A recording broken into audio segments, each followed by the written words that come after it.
saudara-saudariku, berbahagia kita dan bersyukur pada Allah Subhanahu wa Ta'ala masih diberikan kesempatan berkehidupan sampai dengan malam Jumat ini waktu Indonesia bagian barat, dan tentunya tersambung dengan Anda semua di berbagai wilayah sesuai dengan waktu yang membersamai aktivitas kita semuanya.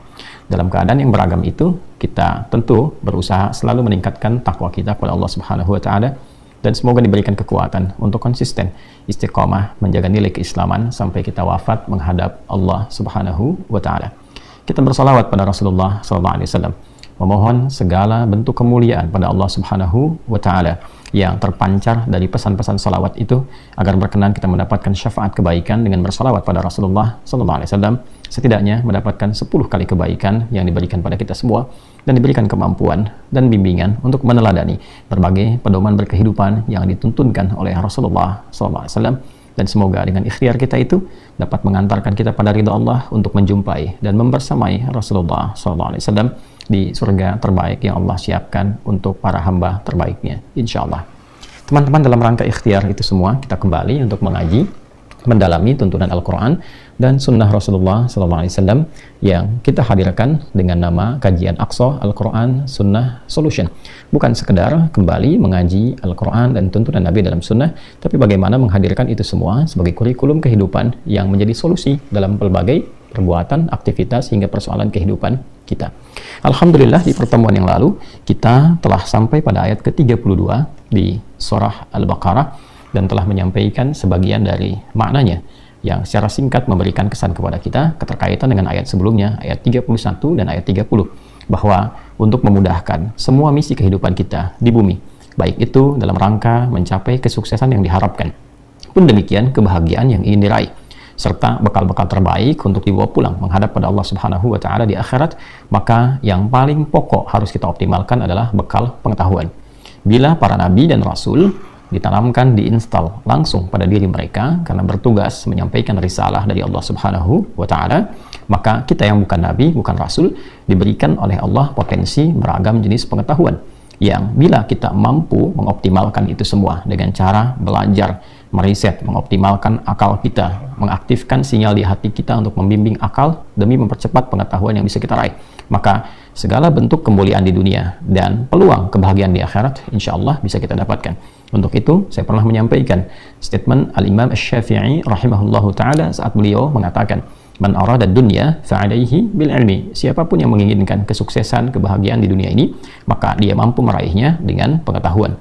Wa man arada al-akhirata fa'alaihi bil ilmi, maka siapapun yang menginginkan kemuliaan akhirat, dia bisa meraihnya dengan dasar pengetahuan. Wa man aradahuma fa'alaihi bil ilmi, dan siapa yang menginginkan keduanya, kebaikan dunia, kesuksesan, kebahagiaan akhirat, maka itu bisa dipijak dan diraih dengan dasar pengetahuan.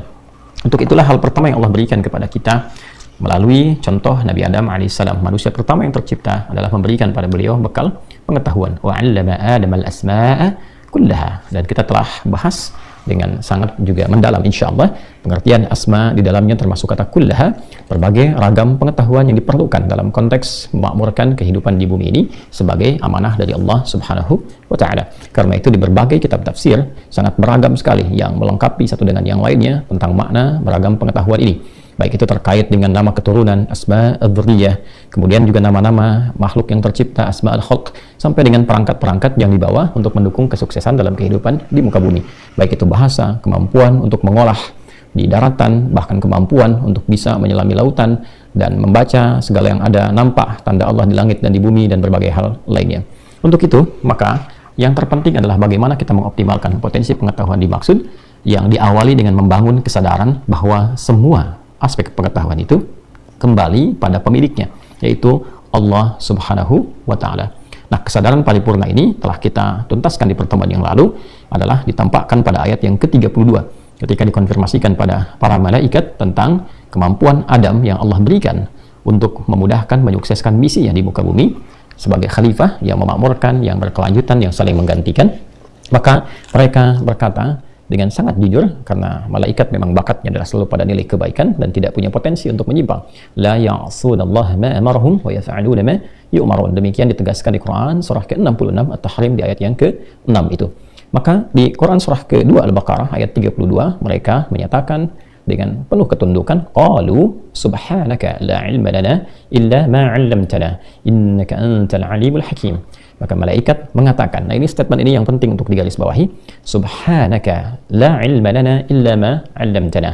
Jadi subhanaka di sini diartikan, diterjemahkan oleh Imam sahabi, ya, sahabat mulia Ibnu Abbas radhiyallahu taala anhuma, yang kemudian dikodifikasikan oleh murid-muridnya kemudian dari penjelasan beliau itu melalui satu tafsir yang diberi nama dengan tafsir Tanwirul Miqbas min Tafsir Ibnu Abbas radhiyallahu taala anhuma. Seperti seringkali saya perkenalkan, ya, saya mengambil ini supaya lebih singkat karena yang lainnya insyaallah telah kita intisarikan sehingga insyaallah diberikan oleh Allah kemudahan untuk disampaikan.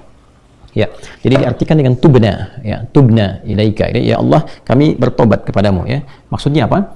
Di sini malaikat memberikan kesan kepada kita bahwa makhluk Allah itu punya keterbatasan, tidak akan mungkin mengetahui, memahami segala hal kecuali atas apa yang telah Allah tetapkan. Ya, ini memberikan kesan pertama bahwa dalam konteks pengetahuan pun sepanjang melekat kepada makhluk pasti terbatas. Ya, ilmu malaikat saja, makhluk yang mulia tak punya bakat menyimpang, terbatas ilmunya.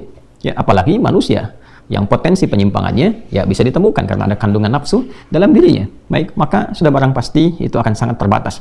Itulah sebabnya kita temukan dalam keseharian, bahkan di level-level ulama pun ya kita temukan si fulan ada yang mengetahui, si fulan belum sampai ke tingkat pengetahuan itu karena informasi yang didapatkan belum sampai pada dirinya, sehingga membentuk satu karakteristik pengetahuan yang satu dengan yang lainnya saling melengkapi. Itulah hikmahnya. Tidak ada yang sempurna, menguasai segala hal itu mustahil.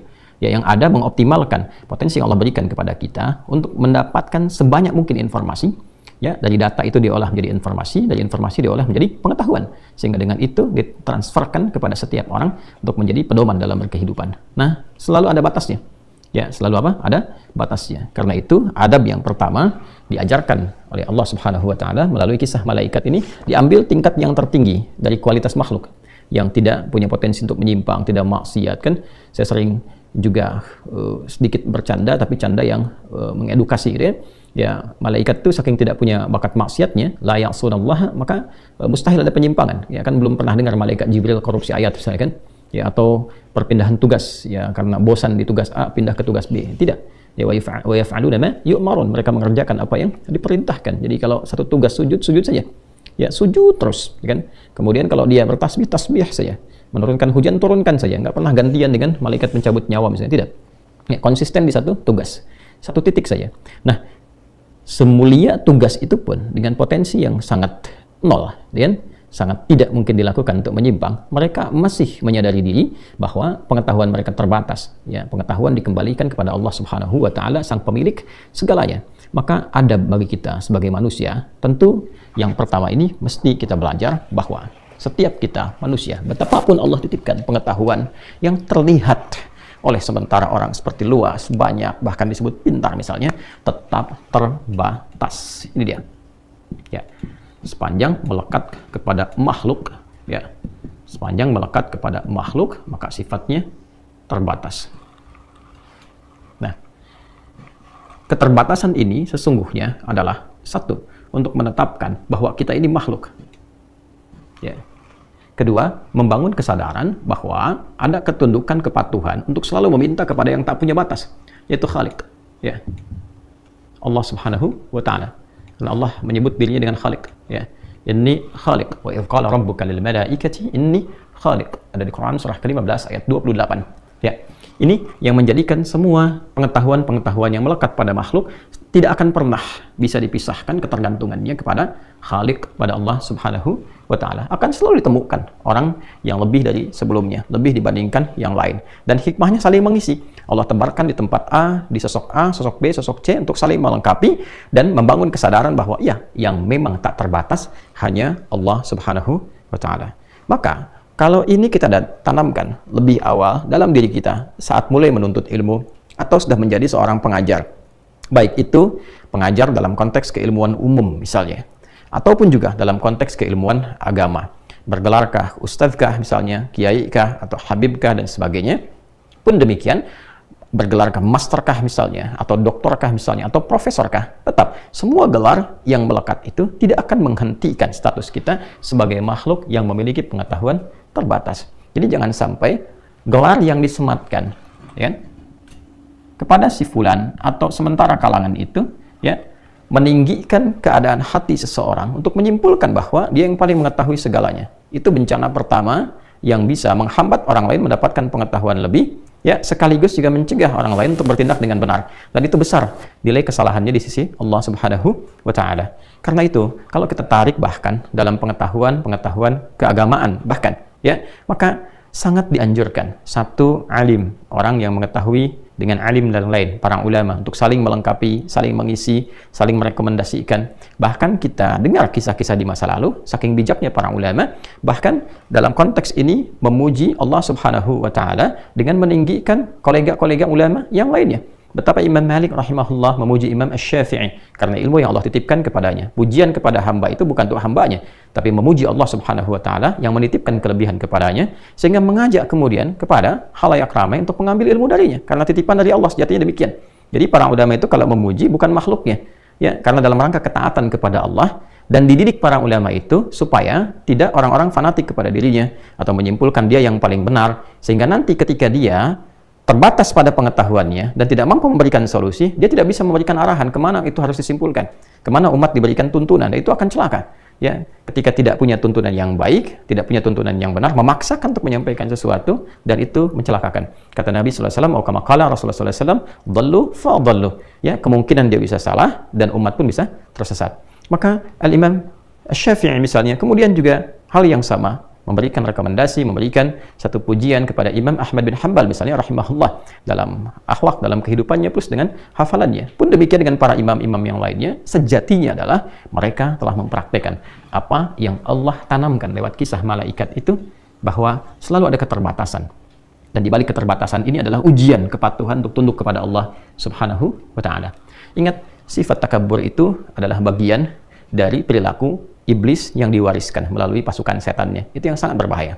Ya, itu yang sangat berbahaya. Karena itu kalimat pertama yang dia bangunkan kalimat takabur, kalimat kesombongan, ya, yang diabadikan nanti di ayat 34 saat kita masuk ke ayat dimaksud ketika Allah berfirman, wa idz qulna lil malaikati isjudu li adama fasajadu illa iblis. Kenapa iblis tidak mau hormat kepada Adam? Karena Allah tampakkan kemuliaan lewat ilmu, bukan karena Adamnya, ya.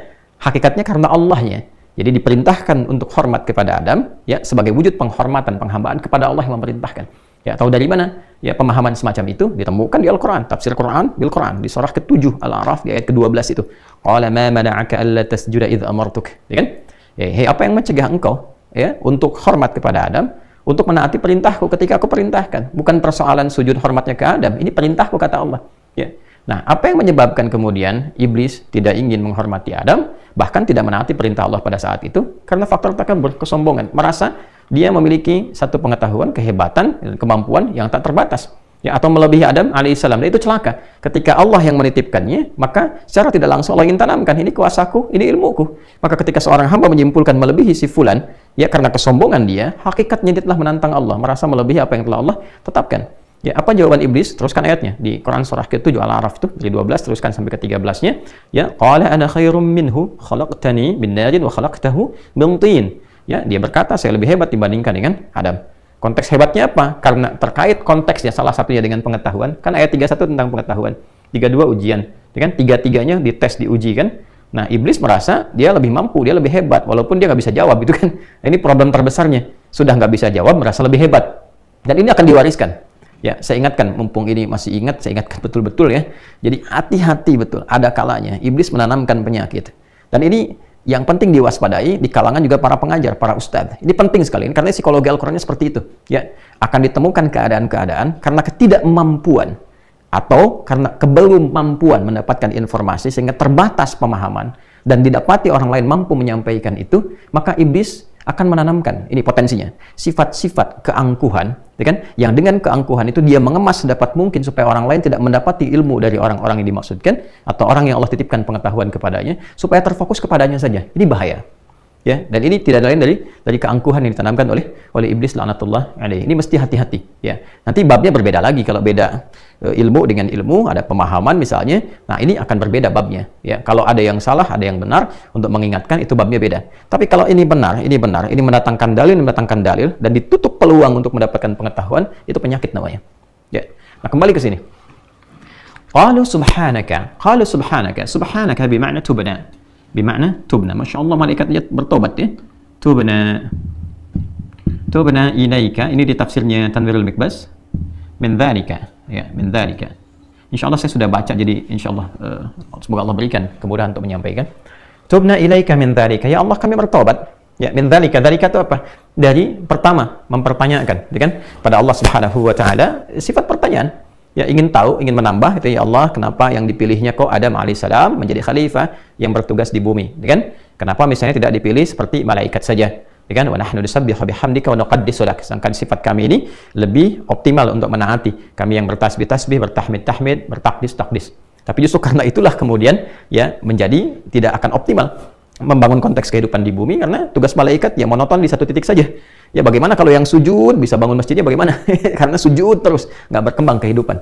Tapi di konteks ini ketika masuk ke ayat 32, yang paling menarik adalah mereka, para malaikat mengatakan subhanaka. Ini kalimat subhan itu, subhan bentuk masdar yang sifatnya mubalaghah, ya, sifatnya superlatif, mengandung makna tasbih, ya. Ya. Tasbih, teman-teman sekalian, ini kalimat pengagungan, ya, dan penyucian, ya. Mengagungkan Allah Subhanahu wa taala dengan segala kuasa kemahannya, penyucian sekaligus melepaskan Allah dari sifat-sifat yang tidak sesuai dengannya. Laisa kamitslihi syai'. Misal, bila ada satu komentar yang melekatkan komentar itu kepada Allah dan tidak sesuai dengan sifat keagungan Allah, yang diharuskan sifat itu disucikan dari Allah Subhanahu wa taala karena Allah tidak memiliki itu, maka kalimatnya ini menggunakan kata subhan. Contoh, Quran surah kedua Al-Baqarah di ayat 116. Wa qalu ittakhadallahu walada. Subhan. Jelas ya? Mereka berkata Allah punya anak. Ya, subhana. Ya, itu nggak mungkin dilepaskan Allah dari sifat itu. Karena sifat-sifat memiliki keturunan, sifat berpasangan, dilahirkan atau melahirkan, itu sifat makhluk. Sedangkan Khalik, Tuhan, ya, Allah harus total berbeda dengan makhluk. Kalau sedikit saja ada keserupaan, maka berpotensi makhluk menjadi Tuhan. Maka secara logika, yang Tuhan dengan makhluk mesti totally different. Mesti berbeda sepenuhnya. Nggak boleh sama. Itu kan secara logis ya, secara akal itu masuk logika. Antara Tuhan dengan makhluk mesti beda. Ini yang dimaksud penegasan dalam Al-Quran, laisa kamitslihi syai', bahwa as-sami'ul basir. Nggak boleh ada yang serupa dengan Tuhan. Sifat Tuhan mutlak harus berbeda dengan makhluk. Jadi kalau makhluknya melahirkan, Tuhan nggak boleh melahirkan. Kalau makhluknya dilahirkan, Tuhan nggak boleh dilahirkan. Kalau makhluknya berpasangan, Tuhan nggak boleh berpasangan. Ya, mesti berbeda. Ini sangat logis sekali. Ya, baik. Maka ketika ada yang mengatakan misalnya sifat yang berbeda dengan sifat ketuhanan, wa qalu ittakhadallahu walada, subhanah, ya kan? Mereka berkata, ya Tuhan Allah punya anak, subhanah. Ya, nggak mungkin. Allah Maha Agung, harus beda dengan makhluk. Maka disucikan dari sifat demikian. Contoh lagi, orang-orang memberikan komentar saat Nabi Shallallahu Alaihi Wasallam melakukan Isra, ya, dengan izin Allah Subhanahu Wa Taala, diisrakan oleh Allah, karena itu kalimatnya menggunakan kata asra, ya kan? Diisrakan oleh Allah Subhanahu Wa Taala, menunjukkan ketidakmampuan Nabi melakukan sendirian, karena itu adalah bagian dari mu'jizat, dan mu'jizat adalah peristiwa yang menjadikan kita meyakini bahwa itu adalah kekuatan yang tersambung kepada Allah, sehingga kita meyakini sesungguhnya itu adalah seorang nabi, rasul, dan Allah yang punya kuasa, dan dengan itu muncul kepatuhan dan keimanan kepada Allah. Baik, sebagian orang berkomentar, ini nggak mungkin Muhammad SAW melakukan perjalanan dari Masjidil Haram, Makkah Al-Mukarramah ke Masjidil Aqsa, naik ke langit lagi, ya, cuma dalam waktu yang sekejap saja, sepertiga malam balik lagi, ya. Maka mereka ada yang menyimpulkan, wah ini nggak mungkin, ini dusta, Tuhannya Muhammad mengada-ngada dan sebagainya. Maka turunlah ayat untuk membantah itu dengan kalimat subhan. Ya, di Quran surah 17 dengan namanya surah Al-Isra di ayat pertama. Subhanalladzi asra bi'abdihi laila minal masjidil haram ilal masjidil aqsa alladzi barakna haulahu linuriyahu min ayatina innahu huwas samiul basir. Baik, subhanalladzi asra. Kenapa menggunakan kata subhan? Satu sisi menunjukkan keagungan. Ya, hanya Allah yang maha agung, jauh dari yang kau bayangkan. Makanya yang memberangkatkan Nabi yang agung, yang paling tinggi, yang maha dahsyat, yang maha segalanya. Kalau memang karena cara pandang Anda, nggak mungkin bisa terjadi. Anda terbatas, kemampuan terbatas, karena itu hanya yang maha agung yang bisa melakukan itu. Baik, siapa dia? Allah. Allah yang jauh dari apa yang Anda bayangkan, jauh dari apa yang Anda tuduhkan, jauh dari apa yang Anda cemoohkan. Maka menggunakan kata apa? Subhan. Maka di sini, ketika malaikat menggunakan kata subhanaka la ilma lana, Quran surah ke-32, surah kedua, Quran surah kedua ayat 32. surah Al-Baqarah ayat 32. Ketika malaikat menggunakan kata subhanaka, ini bentuk ketawaduan luar biasa. Ya, Masya Allah. Dan malaikat cuma bertanya gitu kan, dan dari pertanyaan itu Allah jawab. Ya, karena ada kekhawatiran bahwa dengan melakukan itu, ya diduga ada bentuk-bentuk sifat-sifat merasa tinggi, bentuk-bentuk kekurang tawaduan, langsung keluar kalimat subhanaka, ya Allah, hanya Engkau yang Maha Agung. Ya kan? Ya, kami bebaskan ya diri kami dari hal-hal yang kurang baik, dan Engkau Maha Suci dari segala hal yang disifati oleh makhlukmu yang tidak selaras dengan keagunganmu. Ini betapa tinggi keteladanan yang ditampilkan oleh para malaikat untuk selalu menunjukkan ketawaduan dalam setiap hal dalam berkehidupan. Imam Malik adalah contoh yang paling luar biasa mempraktekkan ini. Ketika ditanya puluhan pertanyaan, ada yang mengatakan 40 pertanyaan, ya kan? Dan Masya Allah, di antara sekian banyak yang bertanya itu, yang paling viral adalah orang yang menguji beliau dengan satu pertanyaan yang sangat mudah sekali, ya, dan orang-orang sudah tahu, tapi beliau menjawab dengan kalimat yang sangat luar biasa. Allahu a'lam. Ditanya A, Allahu a'lam. Tanya B, Allahu a'lam. 40 kurang lebih dijawab cuma 8. 32 Allahu a'lam. Sebagian orang berkomentar, ya kan? Dulu kan belum ada komen yang like, share, and subscribe. Cuma komennya langsung, jadi nggak di belakang. Bertanya langsung, konfirmasi, ya Imam, gitu kan? Kenapa pada pertanyaan yang sederhana ini, gitu kan? Anda menjawab Allahu a'lam, padahal kan pertanyaannya ya mudah untuk diketahui. Nah, ini sebetulnya konfirmasi yang salah, sudah tahu kok nanya. Itu kan sifat yang kurang baik juga kalau murid bertanya untuk menguji. Nah, ini keterlaluan dan keberkahannya pasti tidak akan didapatkan. Itu sudah confirm yang demikian ya. Maka apa jawaban Imam Malik rahimahullahu taala? Beliau menjawab, malaikat saja, ya, makhluk yang diciptakan oleh Allah sempurna dalam ketaatannya, kebaikannya, kemuliaannya, mengatakan subhanaka la ilma lana illa ma 'allamtana innaka antal alimul hakim. Maka siapa malaikatnya? Masya Allah. Jadi Imam Malik itu dengan perkataan Allahu a'lam ingin mengajarkan pengetahuan, bukan ingin menyampaikan ya, dalam konteks ini tidak tahu tentang jawaban, tapi ingin menegaskan bahwa ada kalanya kita mesti merendah, ya kan? Dan itu bagian dari ilmu juga untuk menunjukkan kepada orang jangan merasa menguasai setiap hal. Problemnya apa? Ketika seseorang merasa menguasai setiap hal, bisa jawab ini, jawab itu, ini itu, nanti akan muncul penyakit yang kedua. Apa penyakit yang kedua? Setan tanamkan dalam dirinya seakan-akan semua mesti dikuasai. Akhirnya memaksakan diri untuk menjawab pada apa yang tidak dikuasainya. Dan ini bencana, musibah ini. Musibah. Ya, permisi sebentar, buka Google dulu. Lihat lagi, sekarang ada artificial intelligence tuh lebih kacau lagi gitu kan, dalam konteks yang hal-hal yang boleh jadi belum diketahui ya, atau konteks yang berseberangan. Kan ilmu itu tinggal dibagi dua, ada yang bermanfaat, ada yang tidak. Yang manfaat diolah jadi kebaikan, yang tidak ditinggalkan. Ya, nah ini problemnya adalah ditanamkan pada sifat yang kedua. Nah, makanya mesti hati-hati juga, mesti hati-hati tuh kalau nggak ada basic, yang nggak ada dasar tuh jangan dipaksakan. Wallahu a'lam bagian dari ilmu. Karena itu ada ungkapan yang sangat populer, la adri nisful ilmi. Perkataan saya tidak tahu adalah setengah dari pengetahuan. Nah, ini yang diajarkan pertama kali dari ayat ini adalah adab. Ya, adab. Semakin berisi, semakin menunduk. Ya, itu kan seringkali orang tua kita mengajarkan ilmu padi ya. Al-Quran datang jauh sebelum itu untuk mengajarkan tentang adab, bagaimana seorang berilmu itu semakin tinggi ilmunya, semakin tawadhu sifatnya. Ini poinnya. Nah. Demikian ya, ini bagian yang pertama gitu. Jadi membentuk ketawadhuan, dan diantara praktek tawadhu itu diantara para ulama saling mengangkat ulama-ulama lainnya, saling merekomendasikan dan menutupi aibnya.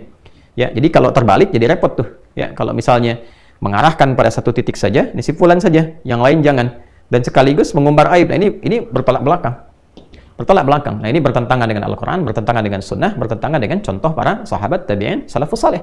Ya, jadi kalau kajian-kajian yang diikuti ataupun juga statement-statement yang dibangun bertentangan dengan ini, maka kiranya penting untuk diingatkan, dikoreksi, dan kita istighfari bersama-sama. Ya, ini gambarannya teman-teman. Tubna ilaika min dzalik. Satu. Kemudian yang kedua, ini yang paling menarik juga adalah subhanaka la ilma lana illa ma 'allamtana. Nah, yang kedua. La ilma lana illa ma 'allamtana. Sebagian di pertemuan yang lalu telah juga saya uraikan ini ya, dari sebagiannya. Setelah punya adab, menunduk, patuh, tawadhu, saling berbagi dalam kebaikan, saling melengkapi, saling merekomendasikan dalam kemuliaan yang mendekatkan diri pada Allah Subhanahu wa taala, kemudian membangun ketakwaan dengan menjadikan dasar pijakan ilmu itu untuk bersandar kepada Allah. Ini poinnya. Ya, bahasa singkatnya, menyadari sepenuhnya bahwa segala jenis pengetahuan itu sumbernya semua dari Allah. Ini poinnya. Nah, jadi para ulama itu semakin pintar, ya, semakin alim, semakin dekat dengan Allah karena menyandarkan semua kepada Allah Subhanahu wa taala. Itu yang dimaksud surat Fatir. Di ayat 28 itu ya, ketika kita mau ke ujungnya Allah sampaikan dengan cepat saja, innama yakhsyallaha min ibadihil ulama'u. Dengan di ujungnya kan, cuma kita nggak lafadzkan kan di ujungnya, innama yakhsyallaha min ibadihil ulama. Sungguh yang hanya takut, ya, ketakutannya maksudnya dia membangun segala hal itu karena Allah, ya, benarnya diucapkan karena Allah, ikuti petunjuk Allah, takut kalau berbuat sesuatu Allah nggak suka, kan? Nah itu para ulama nomor satunya, ya, karena ulama menyandarkan segalanya itu kepada Allah Subhanahu wa taala. Karena itu saya sering katakan bahwa orang-orang yang betul-betul berilmu, baik itu ilmunya terkait dengan penggalian ilmu-ilmu agama, ad-din langsung, ya, terkait dengan agama, ad-din. Saya langsung tuliskan dengan kata ad-din saja. Ya, jadi kalau agama masih multi tafsir. Karena dari bahasa Sanskerta A-nya tidak, agama rusak. Jadi konsep yang menjaga supaya orang-orang tidak rusak, manusia nggak rusak, ya kan? Nah, tapi kalau ad-din itu lebih dalam lagi. Ya, kama tadinu tudan, ya. Ad-din itu satu komitmen. Jadi bukan hanya menjaga tapi ada komitmennya. Jadi ketika masuk ke dalam Islam, kenapa Islam disebut dengan din? Karena ada komitmen yang dibangun ketika berislam. Ya, ini komitmen pertamanya apa? Asyhadu an la ilaha illallah. Tidak bertuhan kecuali kepada Allah dan hanya satu-satunya. Menuhankan Allah sebagai Tuhan satu-satunya dengan konsekuensi membuktikan kebertuhanan itu dengan menyembahnya. Bagaimana caranya? Wa asyhadu anna Muhammadan Rasulullah, dengan cara mengikuti tuntunan Rasulullah sallallahu alaihi wasallam. Karena itu ketika masuk ke dalam itu ada komitmen kita. Kalau sudah bersyahadat, komitmen. Ya, buktikan keimanannya lewat apa? Menyembah. Karena itulah Allah turunkan bentuknya syariat, jalan untuk menyembah. Sholat, ya, itu adalah implementasi keimanan sekaligus pembuktiannya. Kemudian apalagi puasa, zakat, haji, sekarang pada berangkat itu karena imannya, ya, karena komitmen. Disebutnya din. Kama tadinu, sebagaimana engkau berkomitmen, tu dan kau akan dibalas. Dan itu ketika kita menunaikan itu semua, berkomitmen, Allah berikan apresiasi di dunia dalam bentuk keberkahan, di akhirat dalam bentuk rahmat, diberikan segala kenikmatan. Nah itulah din. Nah agama nggak sampai ke situ, cuma menjaganya supaya nggak rusak, gitu ya. Nah itu dasar awal kebahasaannya. Kembali ke sini, baik itu mengajarkan ilmu terkait dengan ad-din, ya, terkait dengan salat misalnya, terkait dengan fiqh, umum, muamalah misalnya, ini ibadah, muamalah atau akhlak misalnya, maka ini semua itu dibangun dengan dasar ketaatan kepada Allah. Di poinnya, untuk kenal Allah, ya. Dan sebelum kita jeda, termasuk yang mengajarkan ilmu-ilmu umum pun di puncaknya untuk mengenal Allah, fisika, ya, biologi, kimia dan sebagainya. Puncaknya bukan saat Anda menjadi seorang ilmuwan menemukan sesuatu, bukan. Kalau itu masih biasa. Puncaknya ketika dengan semua pengetahuan itu Anda mengenal pemilik ilmu yang sesungguhnya, yang hak. Bagaimana Anda meriset di langit terus kenal Allah? Bukan sekedar jadi astronom yang hebat, tapi nggak kenal Allah, itu belum sampai kepada puncak ilmunya. Demikian di daratan, di lautan dan sebagainya. Adalah orang-orang hebat dikenal dengan ulul albab, yang kenal dengan esensi alladzina yadhkurunallaha qiyaman wa qu'udan wa 'ala junubihim wa yatafakkaruna fi khalqis samawati wal ard. Puncaknya rabbana ma khalaqta hadza batila subhanaka wa qina adzabannar. Maka kalimat malaikat ditegaskan kembali di situ untuk menunjukkan adab kita yang tawadhu karena mengenal Allah Subhanahu wa taala. Bagaimana kriteria ilmu yang benar? Seperti apa kita memaksimalkan dalam belajar dan mengamalkan itu semua? Kita lanjutkan insyaallah setelah menunaikan salat Isya berjamaah. Telah tiba waktu Indonesia bagian barat, waktu salat Isya berjamaah. Kita akan jeda sejenak dan kita lanjutkan insyaallah setelah menunaikan salat Isya. Subhanakallahumma wa bihamdika asyhadu an la ilaha illa anta nastaghfiruka wa natubu ilaik. Assalamualaikum warahmatullahi wabarakatuh. Saudara-saudariku, tersambung kembali lewat kajian Aqsa Al-Quran Sunnah Solution. Alhamdulillah kami di sini telah menunaikan salat Isya berjamaah insyaallah beserta amalan sunnahnya. Berharap bermohon pada Allah Subhanahu wa taala semoga seluruh amal ibadah yang telah kita tunaikan diterima oleh Allah Subhanahu wa taala, dan doa-doa kebaikan yang kita panjatkan semoga dikabulkan oleh Allah Subhanahu wa taala. Teman-teman, kita melanjutkan kembali apa yang telah kita pelajari bersama menjelang Isya tadi. Baik, kita simpulkan bahwa Allah Subhanahu wa taala mengajarkan melalui peristiwa Nabi Adam alaihissalam sebelum diturunkan ke muka bumi untuk menjadi pemakmur kehidupan di bumi. Maka yang pertama, bekal yang dibutuhkan untuk menyukseskan tugas di dunia untuk mencapai kebahagiaan akhirat itu adalah ilmu. Maka penting bagi kita mengoptimalkan potensi keilmuan yang telah Allah anugerahkan pada setiap diri kita masing-masing.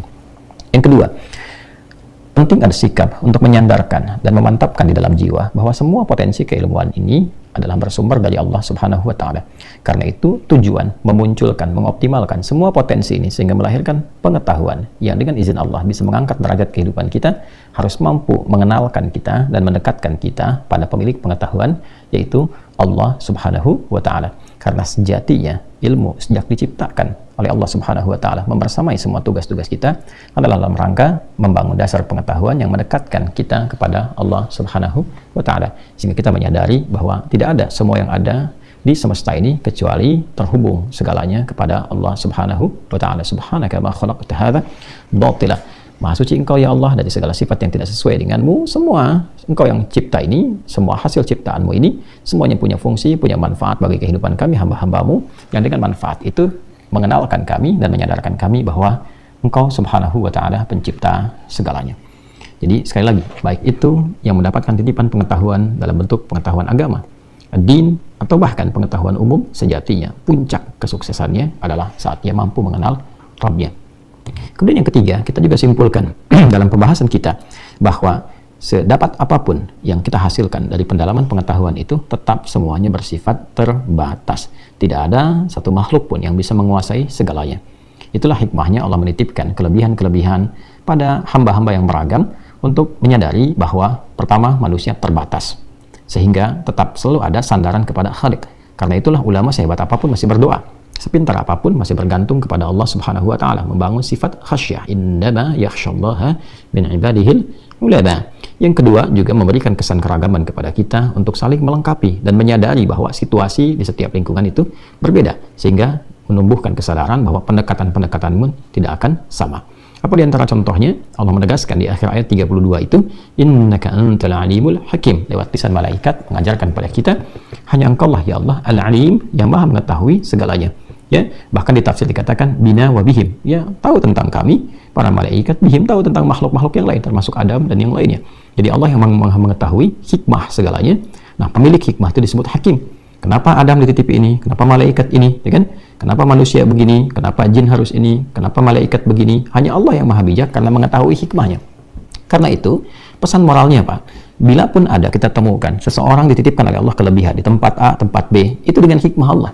Kenapa harus si fulan tidak dengan yang lainnya? Pasti ada hikmah yang besar di situ.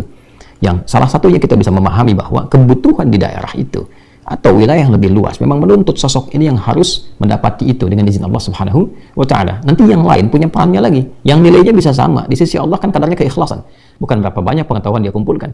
Ya, seorang punya terlihat sedikit tapi ikhlasnya luar biasa, tinggi di hadapan Allah. Seorang terlihat banyak tapi minim keikhlasannya, maka minim ya kemuliaan di hadapan Allah Subhanahu wa taala. Kita ambil contoh misalnya, Al-Imam Abu Hanifah An-Nu'man yang wafat tahun 150 Hijrah, lahir 80 Hijrah, kurang lebih wafat tahun 150 Hijrah. Saat Al-Imam Syafi'i dilahirkan, Imam Abu Hanifah di tahun yang sama meninggal dunia. Beliau terkenal dengan rasionalitasnya yang sangat kuat, logikanya tajam, kiasnya itu luar biasa. Kan untuk kita mendapati penggalian dari sumber hukum dari Al-Quran, dari sunnah, kemudian di situ kita dapati ijma', ya, untuk bisa mengetahui itu merangkai dengan logika yang baik, maka muncul yang keempat disebut dengan kias namanya. Nah, Imam Abu Hanifah itu kuat sekali dari segi kias, rasionalitas dan sebagainya. Sisi lain, di era yang berdekatan ada Imam Malik rahimahullah. Imam Malik bin Anas itu lahir di kisaran 93-94 Hijrah. Jadi kurang lebih 13-14 tahun dalam usia Imam Abu Hanifah lahir Imam Malik rahimahullah. Imam Abu Hanifah di Irak, ya kan? Kemudian Imam Malik rahimahullah di Al-Madinah Al-Munawwarah. Al-Madinah dekat dengan sumber utama dari hadis Nabi sallallahu alaihi wasallam, apalagi beliau tersambung kemudian ke atasnya ya dari generasi-generasinya. Kalau Imam Abu Hanifah itu generasinya tabi'in yang langsung berjumpa dengan sahabat ke atasnya, Imam Malik kemudian di bawahnya, tapi bergaul di sumber-sumber hukum Islam. Di situ ada hadis-hadis Nabi sallallahu alaihi wasallam, di situ ada para imam dan riwayat, berkumpul banyak riwayat sehingga kesempatan mendapatkan riwayat, informasi dari hadis itu lebih banyak dibandingkan Imam Abu Hanifah yang tinggalnya di Irak. Ya, jadi untuk mengakses ke hadis itu nggak mudah. Kan dulu nggak ada telepon, nggak ada handphone, ya nggak ada fasilitas seperti sekarang, media sosial yang bisa diklik muncul semua gitu kan, ya kan nggak dapat seperti itu. Jadi bayangkan kalau harus jalan kaki itu dari Irak kemudian ke Madinah, berapa waktu yang dibutuhkan? Ya, terus setelah dapat harus balik lagi ngajar. Jadi nggak semua bisa dikumpulkan. Imam Malik itu lahir di Madinah, tumbuh di Madinah, ya berkembang sampai dengan wafat pun di Madinah, sehingga dikenal dengan Imam Darul Hijrah. Ya, Imam Darul Hijrah. Maka mudah beliau mengumpulkan riwayat sampai mengkodifikasikan, ya merumuskan dalam bentuk satu kitab disebut dengan Al-Muwatta. Sentuhan pertama dalam kitab ilmu hadis itu kitab Al-Muwatta namanya, ya. Maka riwayat banyak di situ. Karena itu beliau memutuskan banyak dengan riwayat. Ya, Imam Abu Hanifah riwayat yang didapatkan terbatas, maka dipahami itu dengan pendekatan qiyas yang tidak bertentangan dengan dasar riwayat. Dia hafal Quran, ya. Jadi diambil dari isyarat-isyarat Quran, isyarat-isyarat kemudian dari hadis yang didapatkan, disimpulkan dari pemahaman, muncul kemudian fatwa hukum. Nah, jadi kalau ketemu kita bisa memahami, oh rupanya kenapa Imam Abu Hanifah banyak merumuskan dengan dasar-dasar qiyas karena kondisinya begini. Imam Malik kenapa banyak riwayat yang disampaikan karena begini. Ya, itulah hikmah yang Allah berikan kepada kita. Jangan langsung disimpulkan, oh si fulan ini lebih bagus karena lebih banyak riwayat, yang ini begini, tidak. Justru bisa dikombinasikan bagaimana memahami riwayat yang disampaikan Imam Malik bisa dengan pendekatan cara berpikirnya Imam Abu Hanifah yang bersumber dari apa? Ya, dari inspirasi-inspirasi dan ajaran-ajaran berlogika yang didapatkan dari Al-Quran dan Sunnah Rasulullah Sallallahu Alaihi Wasallam. Jadi kalau dikumpulkan jadi sesuatu yang hebat. Maka ketemu di pribadi Imam Syafi'i. Imam Syafi'i luar biasa. Ya, beliau juga mengarang kitab Ar-Risalah yang usul fikih yang sangat terkenal itu. Ya. Setelah itu juga berguru kepada Imam Malik, jadi riwayatnya dapat. Ya, kemudian juga konstruksi berpikirnya tajam, di akalnya sangat luar biasa. Ya, jadi itu hikmahnya. Jadi kalau kita temukan di si fulan ada satu keutamaan, alhamdulillah kita ambil keutamaannya. Tapi jangan kemudian disimpulkan bahwa semua harus bersumber dari situ, tidak. Akan didapati di sumber-sumber lain yang saling melengkapi. Maka jika ditemukan dalam satu pemahaman dari satu nilai yang sama, sumber yang sama, ini Al-Qur'annya sama, hadisnya sama, ya kan? Cuma di furu'iyah berbeda. Maka dihormati itu semua.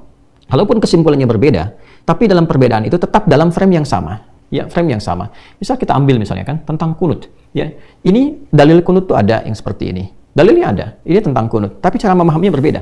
Ya, yang memahami yang pertama bahwa oh ini karena kunut ini pernah diajarkan oleh Nabi sallallahu alaihi wasallam lafadznya, gitu kan?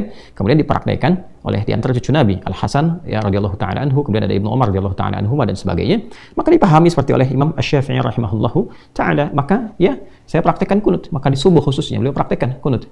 Diteruskan kemudian oleh murid-murid yang mengikutinya dengan sandaran riwayat tadi. Ya, pemahaman berbeda dipahami oleh Imam Abu Hanifah misalnya. Ya, Imam An-Nu'man Abu Hanifah rahimahullahu taala memahami bahwa asalnya enggak ada kunut. Ya, jadi begitu Nabi pun berdoa ya untuk kalangan orang-orang yang menjerumuskan para sahabat yang sangat banyak, kurang lebih disebutkan kurang lebih 70 orang di Bi'r Ma'unah, itu kejadian yang sangat dahsyat.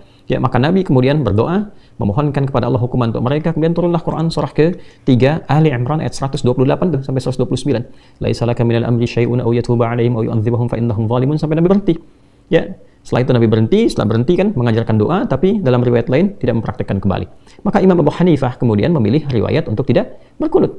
Selesai. Imam Malik berkunut. Imam Malik, gurunya Imam Syafi'i, berkunut. Cuma kunutnya sir, silent.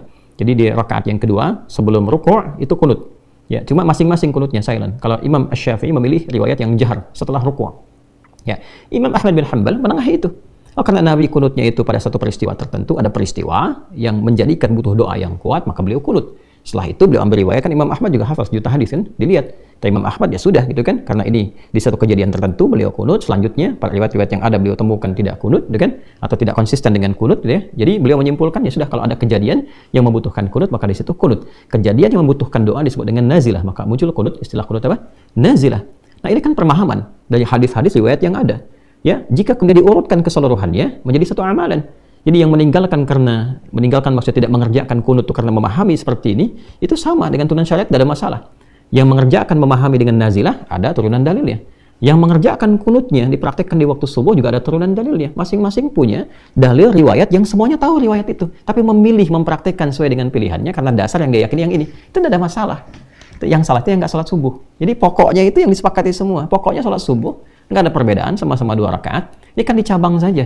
Dan kunut kan sifatnya nggak wajib, ya kan? Walaupun Imam Syafi'i memahami dengan sunnah muakkadah yang kalau nggak dikerjakan secara personal, bukan dalam konteks dia ikut berjamaah ya, kemudian imamnya nggak kunut ya tetap dia ikut imam kan? Innama ju'ilal imamu liyutamma bihi fa qiraatul imam qiraatul ma'mum. Demikian dalilnya.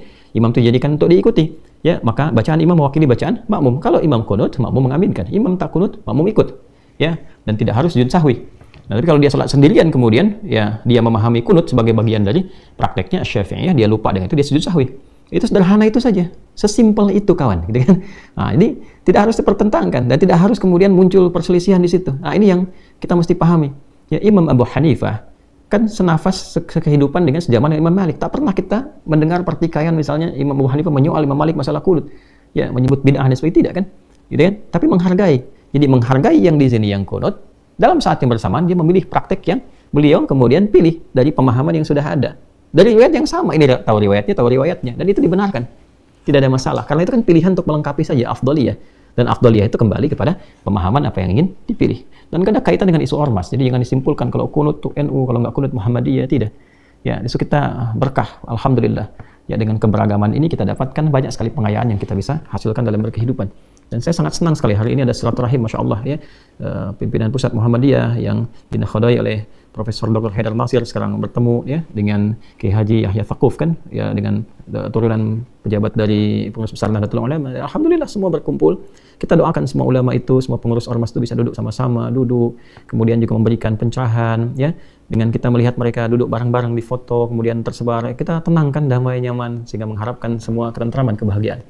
Ya, kembali ke sini, teman-teman sekalian. Jadi, itu bagian dari contoh. Nah, ini yang harus dicerahkan. Nah, penyampaian seperti ini penting untuk disampaikan, sehingga tidak membangun fanatisme. Ya, sudah sholatnya dapat pahala, tapi menyoal orang lain mengurangi pahala. Itu yang fatal itu. Ya, dan riwayat itu bisa ditelusuri. Ya, kalau misalnya kenapa di fikih Hanafi tidak mempraktikkan kunut misalnya kan. Nah, lalu ada riwayat yang disampaikan dari Imam An-Nasa'i misalnya. Oh ini karena ada satu orang sahabat sholat di belakang seorang sholat di belakang sahabat lainnya, kemudian dia sampaikan kepada anaknya juga, saya pernah sholat di belakang si fulan ya, dan mereka tidak kunut, ya kan? Dan dia menyimpulkan bahwa oh ini bid'ah, gitu kan? Karena tidak dia dapati. Nah, ini pernah saya bahas juga dalam pendalaman satu hadis. Ya, ketika ada yang dikonsultasikan dan kami bahas. Nah, ingat fikih sahabat itu ini pengayaan ya, ini pengayaan. Sahabat itu mempraktekkan apa yang dilihat. Itu. Jadi apa yang dilihat oleh mereka dari Nabi itu yang mereka praktekkan dan mereka jaga betul. Ya, sekalipun dapat info dari yang lain ada perbedaan, tapi karena mereka melihat prakteknya langsung, itu yang mereka jaga. Ya, jadi apa yang tidak mereka lihat, tidak mereka praktekkan. Itu poinnya. Ya, contoh ambil misalnya kan, untuk padanan dulu sementara, padanan. Abu Hurairah radhiyallahu taala anhu masuk Islam di tahun ke-7 Hijrah. Kemudian beliau mendedikasikan waktu hidupnya untuk belajar dari Nabi dan merasa terlambat dibanding yang lain karena itu mengejar Nabi dalam setiap keadaan yang mampu dijangkau. Singkatnya, ketika belajar sholat dengan Nabi SAW, beliau melihat Nabi itu saat turun dari i'tidal kepada sujud itu kemudian mendahulukan telapak tangan. Ya, lalu di situ mendapatkan pengajaran dari Nabi SAW, jangan engkau sujud seperti duduknya unta, dahulukan telapak tanganmu sebelum lututmu. Maka yang dipraktekkan oleh beliau apa? Telapak tangannya duluan. Jadi begitu dari i'tidal turun pakai telapak tangan. Sisi lain kita temukan sahabat Wa'il bin Hujr radhiyallahu taala anhu masuk Islam lebih awal dibandingkan dengan sahabat Abu Hurairah. Nabi masih segar, masih kuat, masih berjuang dalam beberapa bahkan pertahanan militer baik di Badar, baik di Uhud dan sebagainya. Ya, ini kondisi Nabi masih segar bugar dan Wa'il bin Hujr menyertai dalam kehidupan Nabi yang demikian. Maka yang didapati oleh Wa'il, Nabi SAW itu salatnya ketika turun dari i'tidal itu dengan kedua lututnya. Masya Allah, turun pakai lutut tuh. Ya, maka yang dilihat oleh Wa'il itu yang diriwayatkan. Makanya Al-Imam An-Nasai mengumpulkan kedua riwayat itu, digabungkan di kitab yang sama, di Sunan An-Nasai itu, di Abu Daud, di Sunan Abu Daud, bukan An-Nasai. Sunan Abu Daud dikumpulkan dalam satu kitab yang sama, Sunan Abu Daud, di bab yang sama, nomor hadis yang cuma beda 2 nomor. Dari Wa'il bin Hujr nomor hadis 838, dari Abu Hurairah itu nomor hadis 840. Yang paling menarik teman-teman sekalian, ketika kemudian dikaji, ada metode namanya Al-Jam'u wa Taufiq, dikumpulkan, dicari, apa hikmah dari ini semua. Ternyata Wa'il masuk Islam lebih awal dibandingkan dengan Abu Hurairah. Nabi masih kuat. Ya, ketika dilihat Nabi masih kuat, pijakannya masih kokoh, gitu kan? Maka Nabi dahulukan lututnya sebelum telapak tangan. Ketika Abu Hurairah masuk Islam, usia Nabi itu sudah kurang lebih 60 tahun. Kan 7 Hijrah tuh. Ya, Nabi wafat itu kan kurang lebih di 10 Hijrah ke atas ya. Nah, maka 3 tahun sebelum Nabi meninggal. Maka sebelum Nabi wafat usia kurang lebih 60 tahunan, Nabi punya persoalan di lututnya. Kan dalam riwayat lain Nabi kadang bersandar, kadang pakai tongkat dalam sholat, kadang bersandar ke salah satu tiang, itu kan di masjid itu.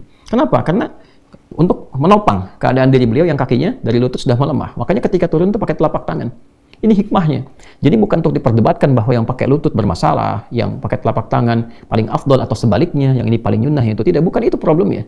Ya, masalahnya kita harus memahami bahwa kalau Anda mau menggunakan lutut nggak ada masalah, mau pakai telapak tangan nggak ada masalah, karena dua itu adalah fleksibilitas. Mana yang paling mudah digunakan? Karena tidak harus menjadi tua untuk mendahulukan telapak tangan. Kalau ada orang cedera lututnya, apa yang harus dilakukan sementara dia masih muda? Pemain timnas Muslim cedera kena tackle, lututnya bermasalah, itu kan? Ya masa mau kepala duluan kan nggak mungkin. Ya, jadi itu cara memahaminya. Jadi bukan untuk mengaitkan pada aliran A, aliran B, tidak, tapi membuat kita jernih berpikir. Nah, inilah yang dikatakan innaka antal alimul hakim. Ya Allah, engkau yang maha kuasa dan punya hikmah menitipkan kepada si fulan A kepada si fulan B. Kalau kita sebagai murid melihat si fulan punya titipan dari Allah, kemampuan luar biasa, alhamdulillah.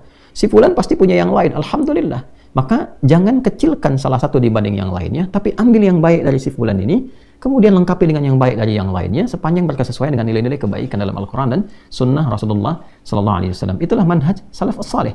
Ya, salaf orang-orang generasi terdahulu saleh yang punya tuntunan kebaikan. Itu caranya. Ya, jadi bukan ditarik kepada satu pemahaman bahwa ini saja yang benar, yang lain salah semua, itu bermasalah. itu bermasalah. Sepanjang satu jalur yang sama, ya, dan ada kemudian keterkaitan dengan riwayat, maka itu yang diambil dalam prakteknya. Nah, sekarang bagaimana kita bisa menyimpulkan bahwa itu berada dalam satu rangkaian riwayat yang sama, ya, tidak keluar dari frame-nya. Maka nyambung ke ayat 33. Nah, di Islam itu lengkap sekali, Masya Allah. Nanti dari Quran ditafsir dengan sunnah. Kita bukan nanti hadisnya, ya, supaya tidak terfokuskan kepada pendapat pribadi-pribadi. Nah, karena itu adab bagi seorang penuntut ilmu pun pengajar ilmu. Jadi muta'allim dan mu'allim. Mu'allim harus mampu memberikan pencerahan yang berkemajuan bagi para orang-orang yang belajar dengannya dan membuka wawasan. Jangan membatasi atau menanamkan sifat fanatisme. Itu yang bahaya. Itu kan? Kecuali untuk mencegah keburukan-keburukan yang memang dibenarkan oleh syariat, bukan karena persepsi pribadi. Ya, itu gambarannya. Yang kedua, sebagai thalabul ilmi harus punya adab.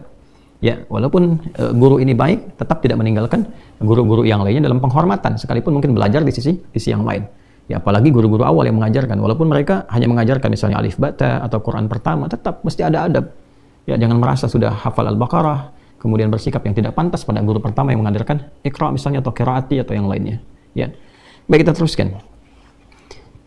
Bismillahirrahmanirrahim. Qalu subhanaka la ilma lana illa ma 'allamtana innaka antal alimul hakim. Innaka antal alimul hakim. Sudah kita selesaikan, lanjutkan. Qala ya Adamu anbi'hum bi asma'ihim. Nah, sampai situ dulu. Kita ambil sampai di sini dulu karena ini sangat dalam sekali. Qala, Allah berfirman, ya Adamu, hai Adam, anbi'hum bi asma'ihim.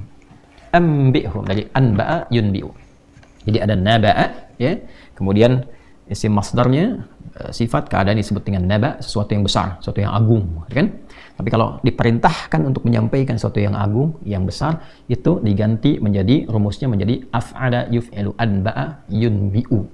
Ya. Nah, kita keluarkan dulu supaya merasakan kenikmatan bahasa Quran. Bismillah. Di ada naba, ya, sesuatu yang agung, yang besar. Agung, besar, istimewa. Ya.